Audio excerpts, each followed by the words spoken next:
Hello and welcome to Get Better, a show about two longtime friends trying their best, growing up, and hopefully getting better. I'm Zach Johnson. I'm Sam Cherry.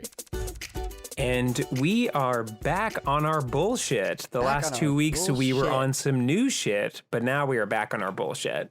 No new friends, no new shit. Back on our bullshit. This is it.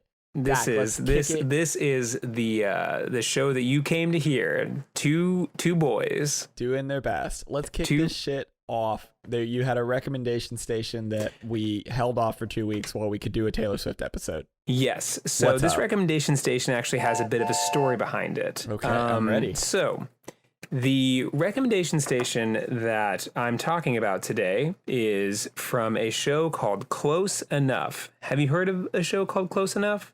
I haven't, no. So let's actually take a step back. You are familiar at least with J.G. Quintel? This is the regular show guy.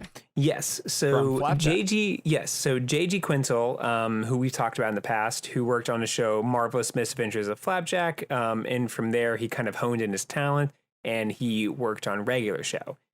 Regular Show was a show that came out while we were in college and is super great. It's got a very pronounced art style and I would say really lingers on kind of psychedelic and even kind of dipping into like stoner humor, but it was a kid's show and it was just about a blue jay named Mordecai and a raccoon named Rigby and their misadventures while working in a park. I do have I have a follow-up question about Regular Show, but I'd like to get through Close Enough, and then I have a question about Regular Show.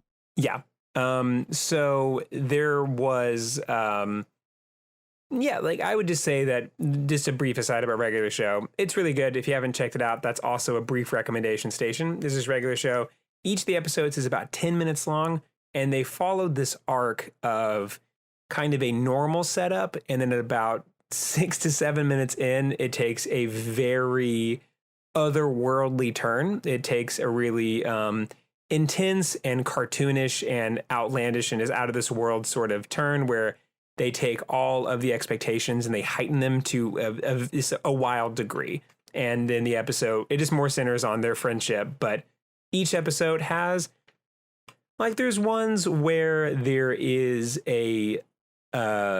they're trying to break a game record, and they're trying to break a game record with this guy who is just a floating head who shoots lasers out of his eyes. Got it. There's one where Mordecai's trying to win a hat for his friend Rigby, who's in a coma, and he has to do a Holy Grail-inspired search to get this hat. And that episode actually won an Emmy. Wow. Isn't the pilot they're playing rock, paper, scissors, and they accidentally open a portal to another world? Yes, that's precisely it. That's the table setting. Yeah, there's actually there's the one that's the pilot, and the first episode of the official show was this one where they get a keyboard and they name it The Power, and then the keyboard has the ability to do anything that they want it to as long as they sing a song. And they sent one of their coworkers to the moon, and they have to go to the moon to save him. Then they do, and it's all under the whole reason they got this keyboard was to fix a hole in the wall that they had done while they were wrestling. All of this happens in the time span of 11 minutes. It is just very strange, very outlandish, and just really, really silly. And definitely something that if you have 10 or 11 minutes to spare, it's just a really fun little bite-sized show. And there's I think there's several seasons of it. But anyway, there's 10 seasons. In fact, I was very intimidated by how many seasons there were, which is why I didn't watch it. There is almost no line that is keeping the episodes together. So there are some characters get introduced and some relationship change, but for the most part, nothing is. It's just little vignettes of things that happen to them while they're working at the park. Correction, there are 8 seasons. Okay, and there's 8 seasons, and there's a movie, and then the last season kind of a movie. Yeah. The last season kind of operates as its own sort of narrative, and it ends in a very sweet way, which doesn't seem like it was something that would happen with this show because the show is so outlandish and goofy, but it ends in a very sweet way. That's nice. But J.G. Quintel moved on from Regular Show, and he moved into another project called Close Enough. And Close Enough was announced in 2017, and a trailer came with it. Oh, and this show. Yes. I'm sorry, go on. The trailer has a very similar art style. It is to regular show. It is almost identical. Like it could take place in the same universe easy.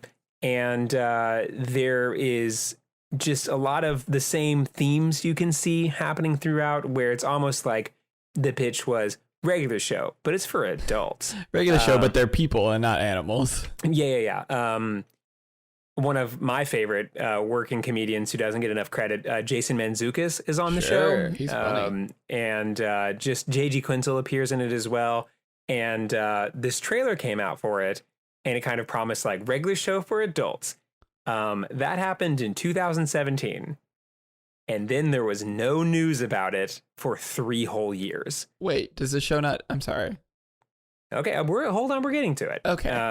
So I'm looking at a lot of screenshots. The show was originally slated for TBS in 2017.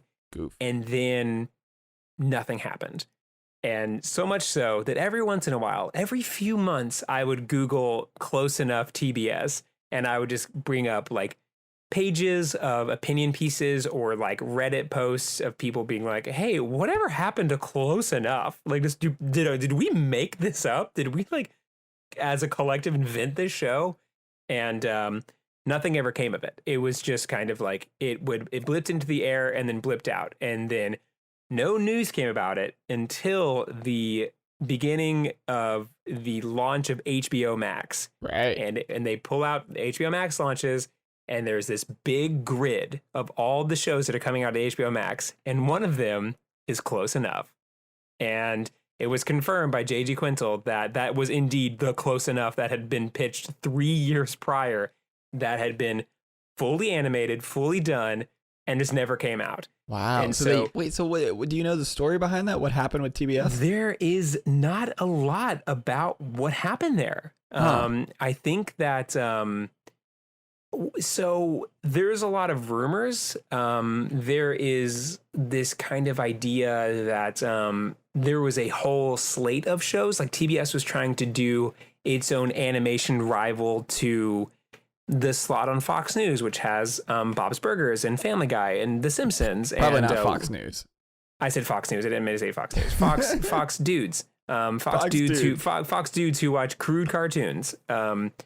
And like an American Dad. And so there's this big animation slot that happens all the time. And I think that there was this idea that, and I feel like I don't want to get this wrong, but boy, we've been getting a lot wrong recently, huh? Yeah.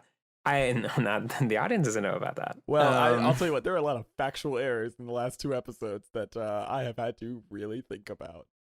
Anyway. Man, get better. Get better. So what I heard the rumor is that there was going to be an animated show with Louis C.K. And this was around the time that all of that was happening in 2017, if you can believe it, because that happened in the medieval times, back before we all had to stay in our houses. The Me Too thing happened in 2017. I think so. Or at least there was an idea in that time to have a show, but like where it was going to be an animation block that just fell through, and like Close Enough wasn't strong enough to hold up. It wasn't The Simpsons. And it wasn't Family Guy. It wasn't going to hold the block. You couldn't build a block around it. Like Close Enough definitely is the Bob's Burgers of that family, where it's like, oh, this is a little eclectic, a little weird, and it's probably going to mean a lot to a very small audience, and hopefully that'll grow into a big audience later. But for right now, let's just put this thing slot 3 in a 4-slot sort of thing and just see kind of what happens. But yeah, that didn't happen. So it got sold to HBO Max, the streaming network. And the first season came out this July. So just a month ago, actually a month ago, almost to the day. Huh. And there are only 8 episodes. And do you have HBO Max? I had a free trial of for HBO legal Max. reasons. I understand if you found HBO Max off the back of a truck and you no. I was it's like Close Enough has been such a staple in this thing that I would just periodically look into. That when it was like HBO Max, it was like have a free week trial, and I was like, how many episodes? 8. Yeah, I can do that. That's easy. That's like light work. That's like one day. Exactly. And all the episodes are the same as regular show. They are 10-minute pieces. So there's 8 full episodes, but there is just like 16 episodes. So if I'm guessing, and just what I know a little bit about TV animation, they probably had the first half of a season greenlit. Mm-hmm. Even then, that'd be 13 episodes with 2 episodes per section. So that'd be 26 like episodes for like a basic greenlight. The thing about this is like there's so many rumors and so many things that are surrounding this that you like it's hard to get a grasp on what's happening. It's just like little rumors. Well, what I'm saying is that they made a show that was greenlit by TBS, and then they just were like, hey, we're finished. Do you want it? And now we're going to work on season 2. But basically 4 episodes, that seems really short. I don't know. Maybe who knows? No, 8 episodes. Well, I know, but the way 8 episodes, and each of those episodes has 2 episodes. So it's 16. I'm sorry. So it is 16. Okay. I thought you were saying 4 episodes. But okay. Oh, well then I don't know. That's still a pretty short season, but maybe that is what they so it was suspiciously short, and there originally when this all first came out, it was also billed as a longer form regular show. That J.G. Quintel was not going to go into the 10 to 11 minute slot. He was going to make full form episodes. 22 minutes, yeah, that kind of fall into a classic Simpsons sort of thing, where like it goes A plot, B plot, and then the plots meet at the end. At some point, we should talk about the plotting of The Simpsons because it's phenomenal. How they plot episodes, but that's exactly.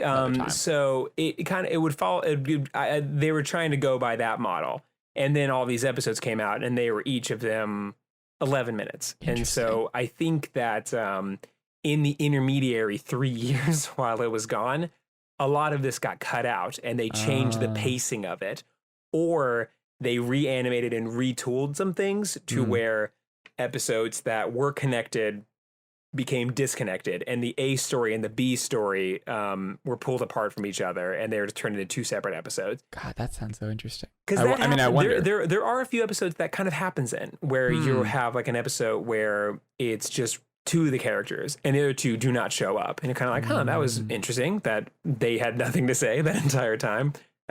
So it was probably such that they were edited out. But to kind of give you a premise of the show, it follows a family. It is two family-ish types. There is J.D. Quintel, who voices Josh, and then there is Gabriella Wash, who voices Emily, and they're a married couple, and they have this daughter who is really funny. Her name is Candace. And they live with a divorced couple, which is Jason Mantzoukas, who voices Alex, and Kimiko Glenn, who voices Bridget. And so it's these 2 families living together, one of which is divorced, one of which has a kid, and they're doing it under the purpose of they have to share rent because living in Los Angeles is really expensive. I assume Jason Mantzoukas is the character that looks like Jason Mantzoukas. Yes, Jason Mantzoukas is the character that looks like Jason Mantzoukas and is playing a Jason Mantzoukas type because that is traditionally what he does. Yeah. He's got one speed and it's great, and he just rides that forever. Yeah. He has his own lane, and it's like, we could use a Jason Mantzoukas type. Let's get the specific guy. Yeah. So it's really fun. I would say it deals with adulthood, but not in the edgy way that a cartoon could deal with adulthood. Not like Horseman. No, well, I think that Bojack Horseman has its own lane, which is like life is sad, right? Sure. It is pretty sad. But I mean, when you are an animator that makes primarily for kids, if you're turning the shift over to making it for adults, there is the temptation to just make it like edgier or make it almost like less relatable because it is, or like sometimes you can tell that people benefit from a censor that, sure. The censor is holding them back from just doing stupid stuff and making their show worse. and it's like, hey, how about you make this for kids, because this seems like a kid thing. Your humor is very childish. For example, if maybe I had only watched one episode of Midnight Gospel and said, "Ooh boy, not for me." Midnight Gospel, the series by the guy who made Adventure Time. Yeah. Yes, that show is that is as an experimental work of art, it definitely fits in that lane. Not for me. Good animation. Yeah, I get it. I understand. I get it. I understand. That's one of those things you could really fall out of an audience with, because I can watch Rick and Morty and be like, I get it. Yeah. I don't think it's not for me. And then people are like, you just don't get it. And it's like, no, I got it. Like, I got it. Is Rick and Morty not for you? No, Rick. I think you're just saying Midnight Gospel could fall in that sort of lane. That is where it is for me. I get because, it 100%. Yeah, because people would be like, oh, but like, did you notice this? It's like, yeah, I did. Like, I got it. Yeah. It's a podcast, and they animated unrelated animation on top of it. Yeah, I understand, and it looks good and seems funny. I like plot, so it's not gonna. My main thing is I like plot. This is not gonna be for me. Anyway, but as an example of a creator who did an animated kids show who then got to do adult content, and it is, I wouldn't even call it edgy. I mean, there's gore, but it's cartoon gore. Who cares? But it is a very different. It's not. I mean, I would almost say like Seth MacFarlane type, who went from doing What a Cartoon on Cartoon Network and working on Johnny Bravo to then doing Family Guy as like a like edgy, and it's like, oh yeah, like for at least for 1999, or at least for like 1999 through like the early years of it, it's like, whoa, you're like an edgy dude, huh? Yeah. But Close Enough doesn't do that. It like has like adult subject matters and things, but for the most part, it's just about growing up and kind of like things that I've never thought about because I don't personally have to deal with them. But if in the case I ever have to deal with them, it's like, oh, that's just like the episode of Close Enough. Right. Life imitates art. There's one where the dad, Josh, is trying to impress his daughter by being a skateboard dad, and he's calling himself Skate Dad. But he's not good at skateboarding. He just wants to impress his daughter, and he wants to be like, I want my daughter to think I'm cool. So he takes her to a skate park where they meet a guy who's actually good at skateboarding, and he gets really, really jealous because there's someone who is actually good at something that he pretends to be good at. Yeah. And his notion of being a cool dad or being someone his daughter looks up to is on this. It's something that he's not good at, but it's a perceived notion of how he would have wanted his parents to be.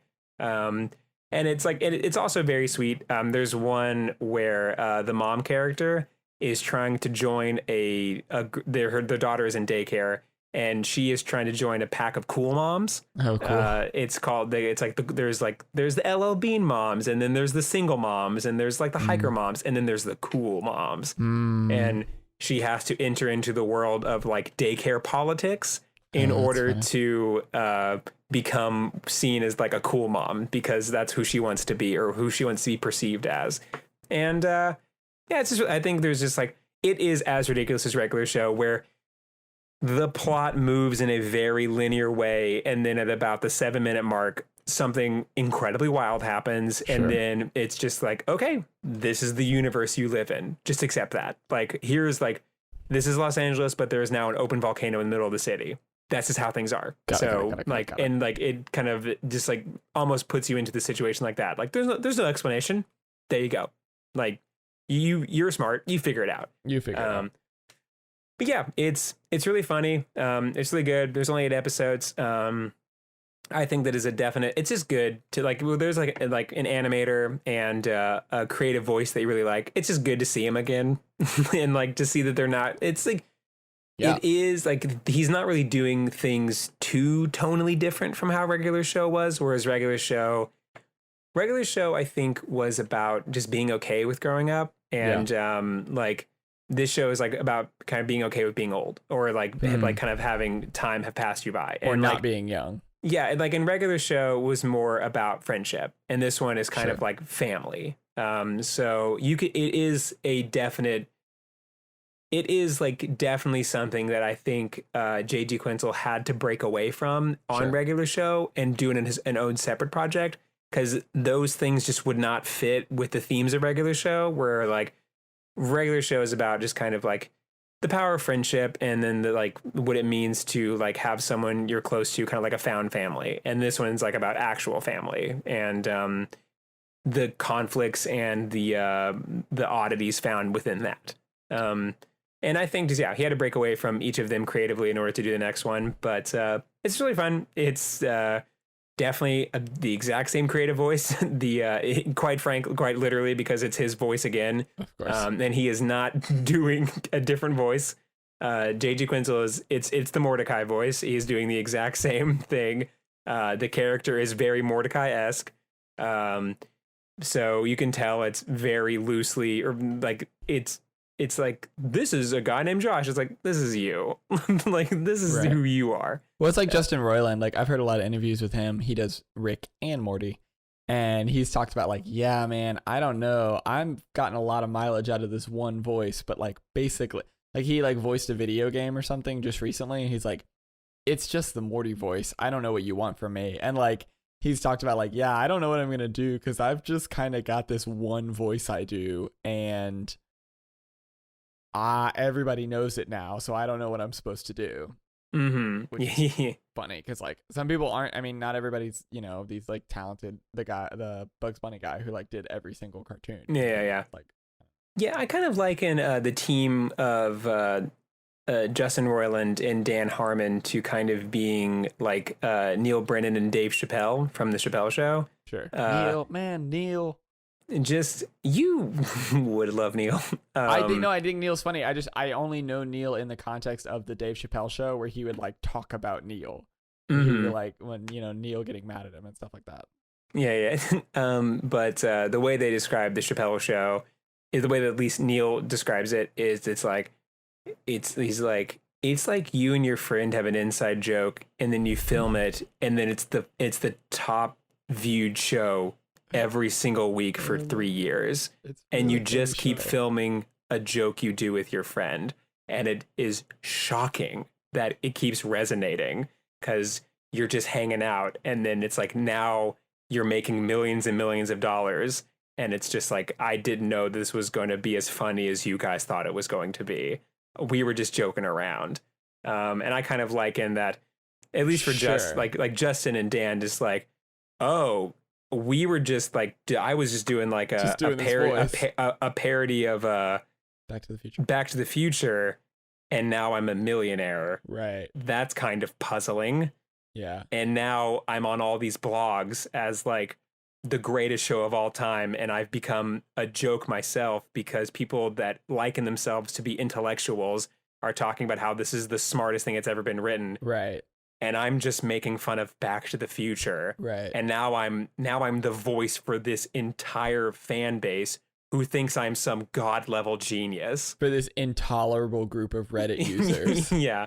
So I think like when I see interviews with Justin Roiland, I think he's just kind of a guy who's just like, yeah, like, I mean, I guess we'll just keep doing this. Like, I did not know that I did not know this was going to be successful as it was, but boy, here we are. Just a side note, Mel Blanc was the name of the Bugs Bunny guy. His name is Mel Blanc. He voiced like every cartoon. Yeah. There's a documentary, another recommendation station, called I Know That Voice, where they just interview a bunch of voice cast people, and then all of them, it's like, who's your hero? And all of them are like, Mel Blanc. He's like, he's the only dude. Like, he was the only guy for like 50 years. Yeah, it's like if there is a Mount Rushmore, it's him 4 times. Yeah. Yeah. Yeah, so speaking of HBO Max grabbing, J.G. Quintel's new property, there's a new speaking of the Flapjack crew, there's a new Adventure Time sequel series called Distant Lands, starring BMO, and also HBO Max I think is making a play on cartoons. They're like, hey, fuck you, we're the cartoon place now. That's actually, they got all of Studio Ghibli. No, that is interesting that you say that, because there is also a lot, like Netflix is buying up a lot of Nickelodeon creators. We just recently started watching. I mean, this week or two, we've been watching Avatar again. Yeah. So I know you're watching it, but yeah, they're getting up like a bunch of Alex Hurwitz, who did Gravity Falls. He has a huge contract with Netflix. Well, he was on Disney, but I'm so ready for his sequel series. Whatever he does. But next, it's just essentially it's just like with Netflix. I think it's like there is this very strange new thing is happening in animation where it happens behind a paywall. Where I think that executives who either grew up on cartoons or just can see how the needle moves, they're just given blank checks. They're just like Cyber. They're just like, here you go. I don't get it, but these people do. Right. So like, do whatever it is that's happening over there.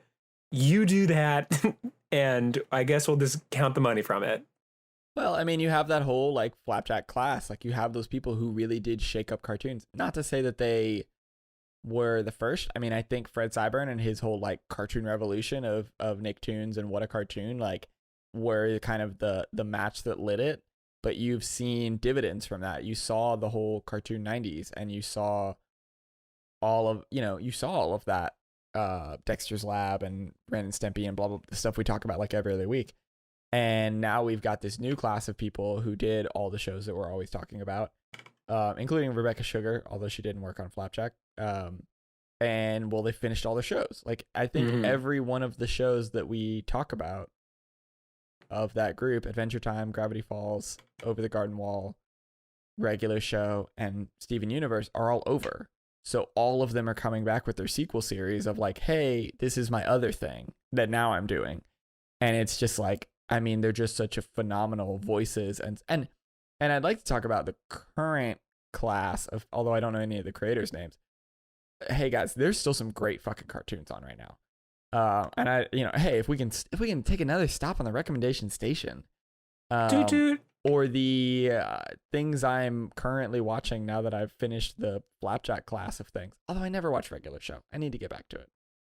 I've never watched it, but well, it's great. It's definitely it seems great. It's just I don't know. I would say I have a very personal attachment with Regular Show, because it was just Gravity Falls. Yeah. Well, it was just the one that I watched the most. Like there was three great cartoons came out at the same time: Adventure Time, Regular Show, and Gravity Falls. Right. And I just watched Regular Show, and so because of that, I just really fell in love with the characters. And then by the time that I watched Adventure Time, I was already kind of like out of that zone, and so I'm like, oh yeah, that's fine. I like that one just fine. But to me, like I always put Regular Show above it. Well, and I'm just from the premise, even though it sounds like a funny show, like I said earlier, like I'm a plot guy. So like something like Steven Universe, totally in the pocket. Something where it's just like, it sounds very well written and funny, but it's none of the episodes are connected. It's like, I'm less invested in that. I'd rather go watch Avatar or something. But the current class that is happening right now that I am stoked about, 3 shows, Amphibia. I'm go ahead and look this one guy up. Okay. It's not my favorite art style of the 3. Amphibia, The Owl House, and Infinity Train. I've heard about Infinity Train. Please do a recommendation station on that one. Oh, no. You don't understand. I'm watching through Amphibia right now. These are 2 Disney shows so far. Infinity Train is Turner, so that's on Cartoon Network. Well, yeah, but the two that I've seen, the Owl House and Amphibia, are both. Well, and Amphibia is the only one that's on streaming, so the other 2 aren't yet because they're all happening right now. They look phenomenal. I will give you my pitch meaning literally what I saw of it that was like, okay, I'm down for this. Amphibia, it is cute. It's a cute and fun show. The art style is really nice. Like this is a nice show. It's very like Disney animation, right? Like Disney Channel animation. There is a bit in the first episode. This is episode 1. She's fighting a monster. It's a magical girl, or it's a regular girl, but she goes in the opening sequence. It's got a very like anime opening title where like it gives you a bunch of information that isn't explained in the first episode. One of my favorite things about anime is like the openers are all like we're going to show you 70 characters that you're not going to meet for the next 10 episodes. Oh, so this is in the opening title sequence. For some reason, Yes. I thought you said an opening crawl like Star Wars, and I'm like, oh yeah, No, the famous anime trope. Yeah. No, but I mean, if you ever watch like Full Metal Alchemist or anything. Yeah, with like some just pump and music. It's so cool because you get so much information about, and it's so many like hooks. It's so many like, oh, but who is that? What is that? That's so interesting. What's going on? And you don't know, and they won't tell you for episodes. Anyway, it's a girl. She opens a magical box. She's with two of her friends. She ends up in this world that's populated by frog people. Hence amphibia. The box that she, again, I've only seen a couple episodes, so this is not a spoiler because I don't know the answers. The box that she opens has like 3 glowing gems that are like 3 different colors, but whenever you see it in the show, all the gems are like gray, like they're all like grayed out. So something happened there. Why her friends are not to be seen, but you see like a picture of them. Like she has a little picture that says BFFs. So something's going on there where like I think it's implied, oh, her friends are in this world too, but they're somewhere else. And she's fighting a monster in the first episode, and it's just for a split second, but her eyes like glow blue and then they go away. And it's like, oh, and that for me is enough to be like, oh, something's going on. There's more happening in this show than this is not a sitcom. I mean, it is, but it's not. Like it's not going to be Steven Universe, and nothing will, and that's okay. But there's more happening here than just, oh well, look, my friend in a crazy place going on crazy adventures. You know what I mean? Like it's, yeah. There's more going on here, and there's more story that they've written that they aren't showing us yet. I love that kind of stuff. Again, I'm a plot guy. I love that stuff. So I'm really new into the series, but obviously like there's something going on with these gems. There's something going on with this box. We don't really know the full story on that. We don't know where her friends are, but it's, I think, implied that they're there. And there's something going on where like, does she have powers? I don't know. It's also cute and funny. That's Amphibia. Owl House and Infinity Train, I only have pitches based on the like style. Owl House looks rad. It's like goth but not shitty. It's super cool. Yeah, I'm looking at the art here, and there's one character that looks like Vampira? The girl with the blue hair. Oh no, I'm sorry. Yeah, she looks like everyone's dream goth girlfriend. Yes, it is. Yes, yeah, exactly. Well, and there's lots of and there's like I don't know. I've just seen stills of it, but like it just looks rad. It looks cool and interesting and weird and offbeat. I don't know one thing about the show, but I know that it looks really cool, and so I'm probably gonna watch it. Infinity Train is a similar thing. If I understand the premise from the little bit that I've seen, there is an Infinity Train. It's a train with infinite boxcars, and inside each boxcar is a different... Snowpiercer. Yeah, but inside each boxcar is a different world. Or like maybe you go in the boxcar and then when you open the side door, there's a different world. I think I've seen like a teaser of it, and she like opens up one of the boxcars and it's a world populated by corgis, where it's like the human world, but everyone's Hell yeah. Yeah, and I think she has a corgi companion. I don't know. There's some other things that might be spoilers that I've kind of seen that make it seem like, again, what? This was on HBO Max? It is. Oh man, my free trial's done. Dang. It's another one where it seems like I think there's more going on, and the little bits I've seen of season 2 and 3, it feels like I think more is happening here than just like, and then we go on an adventure. So the next season starts tomorrow, so guys, gotta keep up, gotta get up. So 6 days ago, for anyone listening to this, yeah, probably, yeah, it's true. Go listen to our Taylor Swift one. We'll edit this into the Taylor Swift one, so that it's that episode is out. Anyway, all that to say, I can't give strong recommendations because I haven't seen these shows or a lot of these shows, but that is my like cue. Like right now, I'm watching Avatar and Amphibia. And then I'm going to try to, I don't know, find the back of a truck where I can get, I don't know, dude. How lucky are you? It just happens. Or something. Or maybe I'll get a trial of HBO Max. Who knows? But I really want to watch Owl House and Alex Hurich is in Owl House apparently. in it, as in like In a it. voice cast. Yeah, he is the voice cast. Yeah. Wow. There's 2 other more indie creators, but you're gonna have to give me 1 second to find them.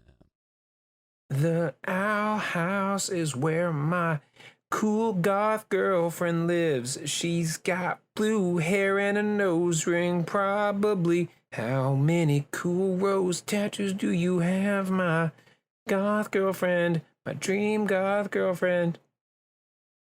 Gonna listen to the Smiths. That's okay. It's not really my scene. I'm more of a disco guy, but I will listen to that sad girl music with my sad goth girl. Oh, hey. Great. So these again are even further recommendations in that, like, I don't know shit about this, but I follow some people who make it on the internet and it seems pretty cool. These are, I believe, independently funded cartoons. Like, they're not run by a network, but they're just cartoons that people are making. There's one called Long Gone Gulch that is like a country western. Obviously there's like monsters and yada yada. It's a really cool style.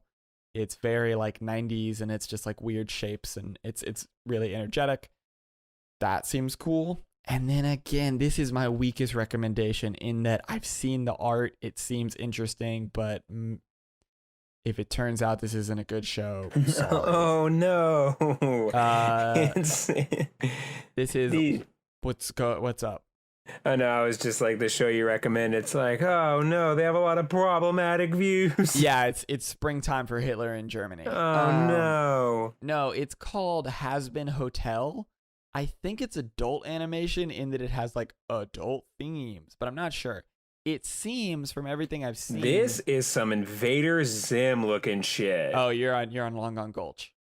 No, I'm on Has Been Hotel. Oh, well, they're both very angular shows. No, but like, look at Has Been Hotel, and you tell me that this is not. I agree with you. I just think Tara. This Has Been Hotel looks like the animated story of that game, that is on Jackbox Games, that Murder Hotel game. Trivia Murder Party. The Trivia Murder Party. Love Trivia Murder Party. Yeah, it's very Invader Zim. I believe the premise is it's like I don't know. It's like a hotel in hell or something. I don't know. Again, if it looks cool, the imagery is like very like goth, but not shitty. Again, if it's like a weird, if it's like a weird horny show, like I'm sorry. Oh no. Is it a weird horny show? No, not oh no. But you're bringing this up now, and you have to watch it, and you have to put your stamp of approval on it because on August 7th of this year, the studio A24 picked it up, which means that all of the indie boys are about to be fawning all over this show. Oh, so I need to double down and be like, I knew this shit before anybody. Yeah. And so that when way, the episode comes out, I'll tell you, I have not seen a second of this show, but I've seen a lot. But since A24 picked it up, it's like, yeah, I'm a fan of good movies like The Lighthouse and Midsummer, also Hereditary, but like, just anything A24 is making is like what I would consider cinema. That's like a real conversation that I really have in my real life. I'm sure. I mean, I understand cinema it's fine. It's fine to say, but also sometimes you could just say movies. Yeah, they make like real shit, like Ex Machina and Moonlight. Well, I haven't seen Moonlight, but I hear it's like really important. But I love it because I'm not racist. Yeah. And also I'm not homophobic, so I also love it. I double love it because I'm not racist or homophobic. Yeah, I'm not both those things. So like I haven't seen it. I haven't seen it, but like living in like a post Moonlight world, I can tell we're better. So that's kind of the shit I'm on. Anyway, do you want to see my band this weekend or what? So quickly because I was having a hard time finding it. It is HAZBIN Hotel. Has been that spelled that way, not the normal way. Anyway, I don't know anything about it, but if you just look at the poster, it looks radical. If it's a horny show, my bad. Because I don't know if it's fan art or if it's real, but there's some stuff that I'm like, I don't know if this is for me. And also, I do want to say that I really quite enjoy A24's work. They're great, obviously. Yeah, I did just goof on them for a second, but they're consistently making really good stuff. And they have their hands in a lot of just the same way that Netflix does things, I think, is just gives creators blank checks and is like, what is this? Sure. Like this seems like you have a control over the thing you're trying to do. So here you go, buddy. Yeah. So they're great. And then they're in Hazbin Hotels. They can be picked up for a full television show. It was like, that really is the dream. Making an animated show on YouTube and having it picked up for a TV show. That's great. Well, again, I don't want this other show to get lost in the sauce, but Long Gone Gulch is also a show that I know pretty certainly is not a horny show. And it's like a country western show, but it's really fun. And one of the guys is a snake, but he's also an outlaw, I think.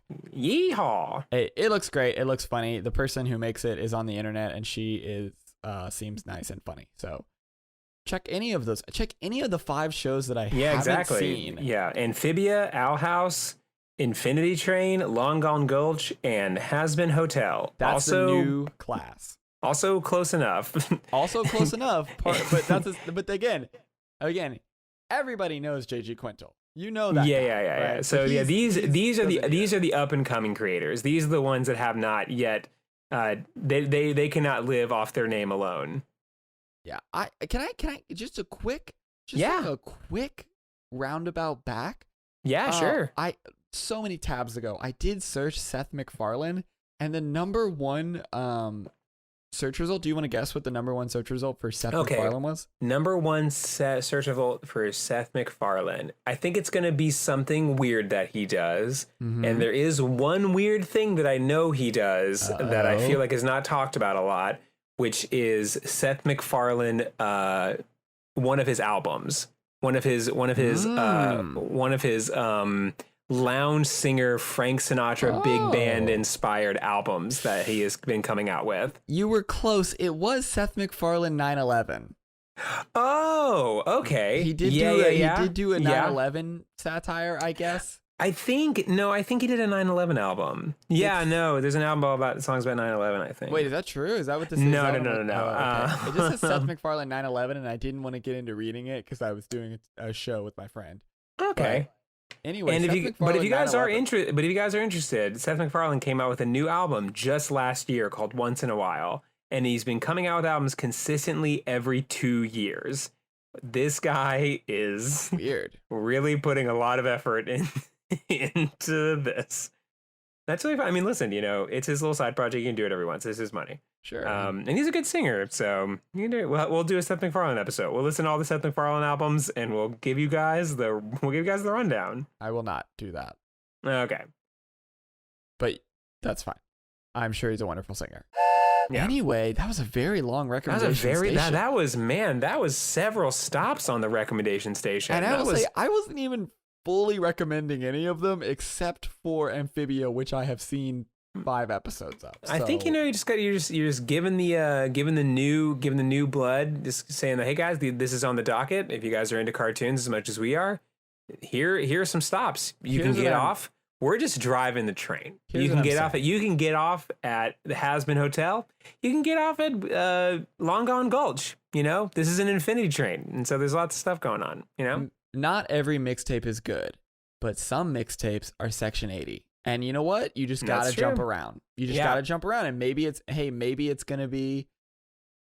I can't think of a bad mixtape, but maybe it's Sorry for the Wait by Lil Wayne, and you're like, meh, although he was already famous. I don't have a good example of someone who had a bad mixtape. I think people that have bad mixtapes do not blow up. Don't blow up. That's the example I'm trying to give, but I can't think of anyone except for people I personally know who put out mixtapes and they were not good.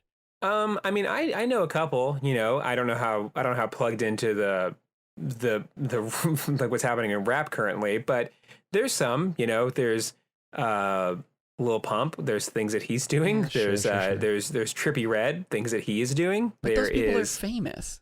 Let me say, I think they are more famous. I would say especially Tekashi 6ix9ine as well as Trippie Redd. I think that they are famous for they are a spectacle.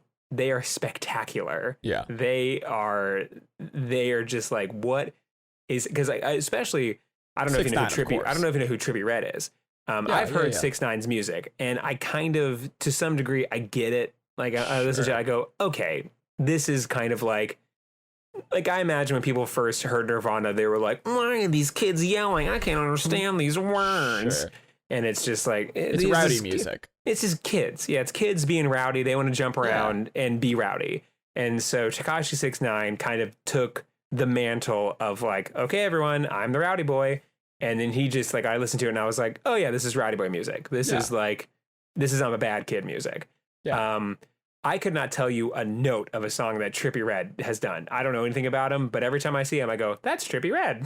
I know him on features. I don't know how I know you. I know him from features on 6ix9ine songs. That's how I know him. I was like, oh, I know he did some songs with 6ix9ine, and he's always in like the related videos when I'm watching music videos for Tekashi 6ix9ine. I don't know if you ever take a stroll down YouTube's top trending page, but sure. It well, is. you know, I broke my YouTube, and so all I have is my own subscriptions and trending. I spend a lot of time on trending because I don't have the algorithm. Okay, perfect. So yeah, it's just like people I don't know, people I've never once heard of in my whole life. Mr. Beast, he's real. He's a big deal. No. I know. Yeah, I know about Mr. Beast. He fell his way into my world because people kept trying to win his prizes on my Instagram by posting the picture of him. For those who don't know, Mr. Beast is this YouTuber who got really famous very quickly.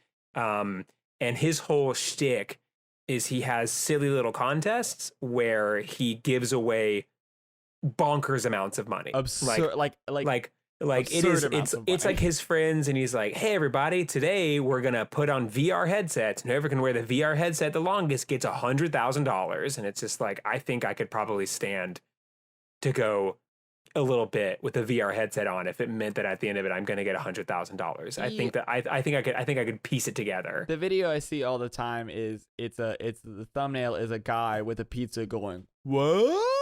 Because that's every fucking video. Yeah, it's just like, I ate 280 pizzas for $3.2 million.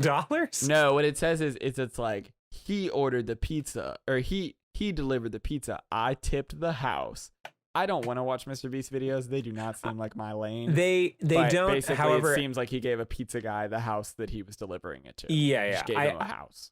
That I will say of Mr. Beast, he is he is a very small percentage of, like, every once in a while there's like the new tube is the new tube, and he is a new YouTuber, and he is not problematic, and that is kind of it's kind of refreshing where there's some, like, every year he does a thing where he just donates as much money as he can, and he sends volunteers out to just plant as many trees as he can. And they plant. That's how he came into my radar. Yeah, and he's like plants like hundreds and hundreds of thousands of trees, and he's just like he's just a sweet boy who just gives away a bunch of money, and he's obnoxious, as is the tradition if you're gonna have a career on YouTube, but he's harmless. It's just like, oh, you're just having fun with your friends. Hey, number 8 most trending video on YouTube right now is Mr. Beast Gaming.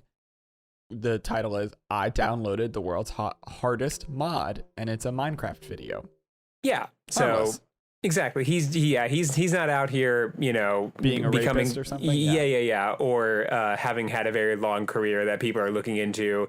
And unfortunately, we probably have to talk about it, right?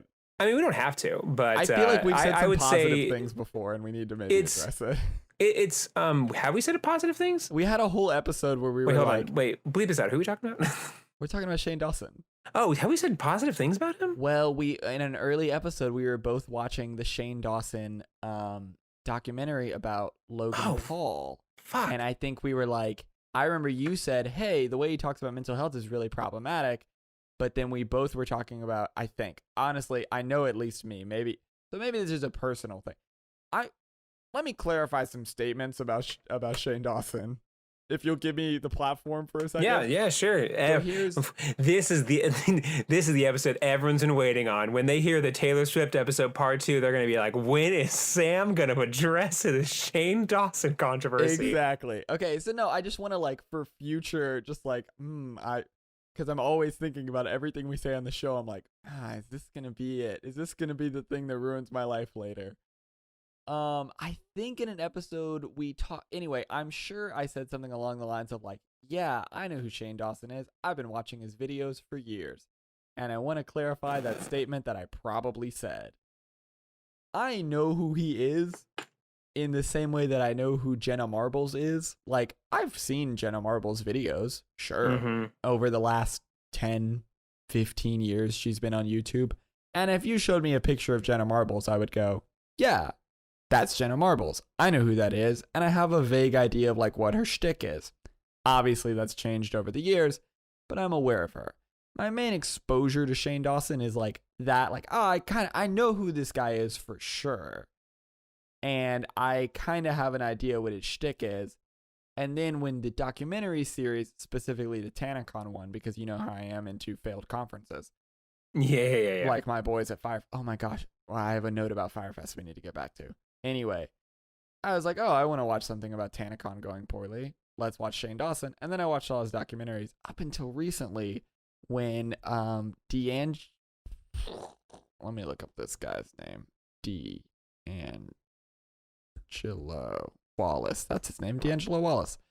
When D'Angelo Wallace did an hour and 13-minute long video about Shane Dawson, I didn't realize the extent of his career and what he has done that is problematic. So I just want to distance myself personally from anything positive I might have said, like, yeah, I love him. I've been watching him for years.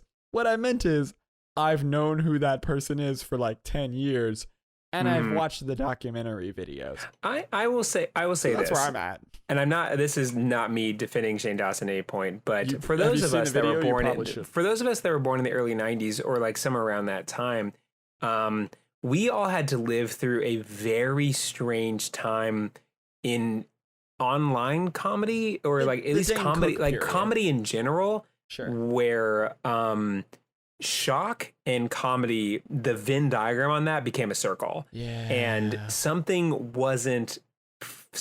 was like you laugh because you're uncomfortable about something. And I think people equated that with it being funny. So Shane Dawson lived in a time where when shock comedy was like the highest thing, and like rewatching some of his, like some of the clips of his videos they showed, I was kind of looking and going, oh yeah, like back in like 2007 through 2010, that's just kind of how things were. Meanwhile, I was hanging out on like homestarner.com or whatever, but like good, honest Christian. Yeah. No, but I mean, like there was a lot of content that was just very shocking and visceral and just very mean spirited, and just kind of like had a very like nothing is sacred, and just for the like it felt like comedy written by people that shop at Hot Topic and like think they're edgy. Spencer's Gifts, totally. Yeah. And so comedy became like who can be the edgiest, and who, in that question of who became the edgiest, kind of became who can be the most visceral. And that was because as I was watching them, I was just like, yeah, every video kind of looked like that back then. And I was just like, I guess we just all lived through that. And because like some of those things, like watching them now, I was like, oh my gosh, this is horrifying. But then I was like, man, back in 2007, I would not have skipped a beat. I would have not blinked an eye. Just like, oh yeah, that's what videos look like. And so I imagine that a lot of creators that are making things back there are probably going to be, shaking in their boots, because it's like, that is just what content looked like back then. Well, and most people didn't survive as long as Shane Dawson did. Like, he really has had a career for a long time. Have you seen the D'Angelo Wallace video? Yes, I have. Okay, so we're on the same page about this. I don't remember how we got here. But it's funny because it's one of those things where I just knew Shane Dawson as a famous YouTuber, and I completely forgot about it. And as I was watching that, I was just like, oh yeah, and he had those movies, and I was just like, bleh. Totally slipped my mind. Well, and again, I don't remember what we said in that episode, but I know that we talked for a while about the Logan Paul. It was like maybe episode 3 or 4. But we talked a lot about the Logan Paul thing.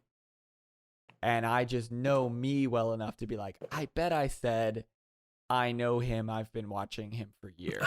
I know him. I sign off on him. That's my homeboy. I love that guy. That's what I'm worried about. That like, did I say that shit? Again, Zach and I've had a lot of offline conversations about like, man, me and Shane go way back. Think about what I say before I say it. And this would be one of those things. So this all blew up during the 2 weeks that we were doing the Taylor Swift episodes. So now that we're back on our bullshit, like we can talk about it. But like, yeah, I saw that and I was like, I'm going to need to like clarify what I mean, which is, I know who that, like the same way I know who the Smosh guys are. I know who they are. I've seen the Malk sketch, but like, I've probably seen 3 of their videos. I really don't know who those people are. And so if they did some of the things Shane Dawson did, I don't really sign off on that. I don't think any. Yeah, it's funny because that could come out tomorrow, and it's like talking about the Smosh Brothers doing something wild. I'd be like, yeah, maybe. Totally, probably. I don't know. Were they making videos in 2008? Yeah, probably. I've seen 3 of their videos, and I've seen the Malk one like 10 times, but that's pretty much my exposure. Anyway, it's tough, man. Again, we're not anywhere near close enough that anyone would give a shit if we said something vaguely positive about a famous YouTuber, but just gotta cover our bases. I just morally I need to. We're putting ourselves on the line for you guys. I just it's so much anxiety. I don't know how we got here, so I don't know where to go from here. But where to go from here is you do the final thing. You like talk about your Firefest thing, which you said you'd circle back to. Oh shit, yeah. So the feds seized all the Firefest merch because of the crimes. And yeah, those crimes. All the crimes that we talked about. So they are being auctioned off. So you could currently... Oh my gosh. You could get a Firefest hat or sweatshirt or wristband and I think maybe a sticker. All of those things are being auctioned off by the feds. Holy moly. I know, right? I really want a hat really bad. I know it's fucking us up to tell our audience this because they probably also want Firefest stuff. But yeah, you could get a Firefest hat on a government auction. Oh man, that's so great. I have to. This will be the rest of my week is just trying to find out because I think trying to buy Firefest. I have just. It just seems like a thing. Imagine walking around with the Firefest hat. That's so funny. You just have it, and people would just go like, "Oh man, that was wild." And it's just like, yeah, we all lived through that. Remember? Yeah. Well, you won't see anybody because we're living through something much worse now. But yeah, that's true. But when this is all over, they'll go, "Oh yeah."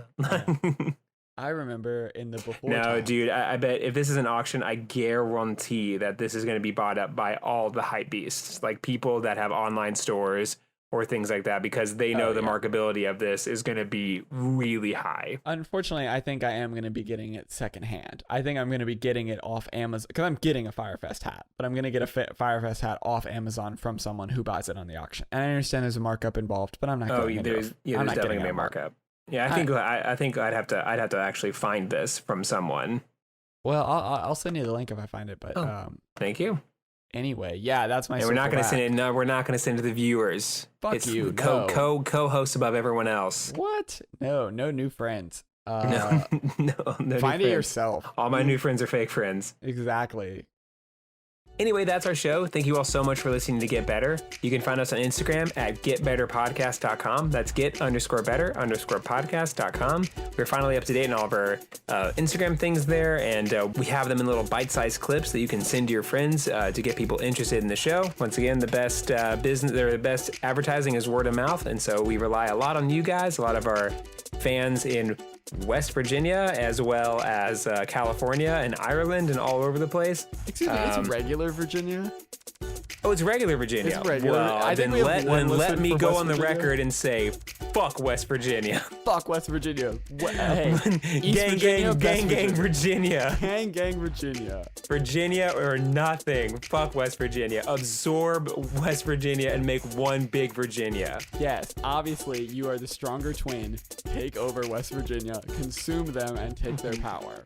Yes, and then listen to our show, and then tell the people, and tell all of your former West Virginia friends. And then tell everyone that now works for you in Virginia. Just tell them that there's a show that you guys really like, and it's called Get Better Podcast. And tell them that you can reach us at meetthefockers2 fockedup@gmail.com. That is meetthefockers2 fockedup@gmail.com. And that's all we have this week. So see you guys next time. All right. All right. See you bye forever. See you bye forever.